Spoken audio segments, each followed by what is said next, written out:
எங்கள் அப்பா எதுவுமே போடலை அப்படின்னு சொல்லிட்டு திட்டி எப்போவுமே அடித்து விரட்டுவாங்க. இதில் அவங்க வந்து ஒரு கல் எடுத்து தலையில் வச்சு நறு தள்ளி காதையும் பூச்சிட்டாங்க. இப்போ கம்மல் எல்லாமே அவங்க கையில் இருக்குது.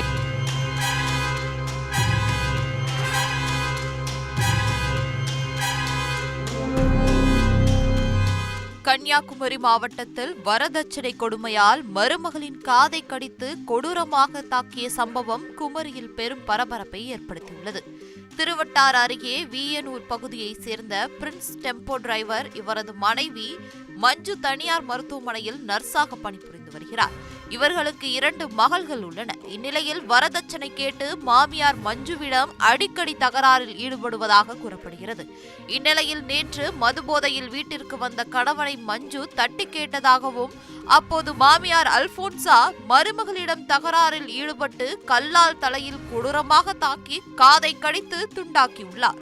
இதில் படுகாயமடைந்த மஞ்சுவை அக்கம் பக்கத்தினர் மீட்டு பத்திரமாக தலைமை அரசு மருத்துவமனையில் சிகிச்சைக்காக சேர்த்தனர்.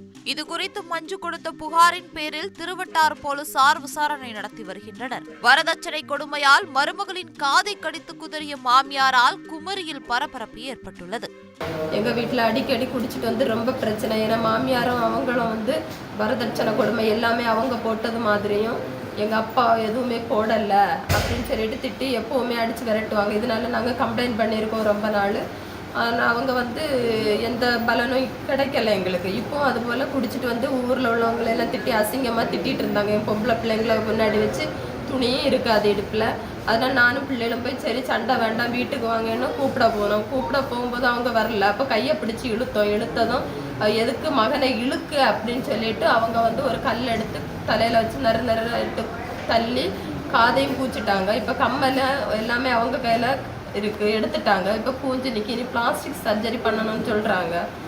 அவங்க அதை ஆசரி பண்ணத்துக்கு போக சொல்கிறாங்க. இதுக்கு ஒரு தீர்வு கிடைக்கணும். எங்களுக்கு என்னைக்கு டெய்லி ஒரு நிம்மதி இல்லாத வாழ்க்கை. இதுக்கு ஒரு தீர்வு கிடைக்கணும்.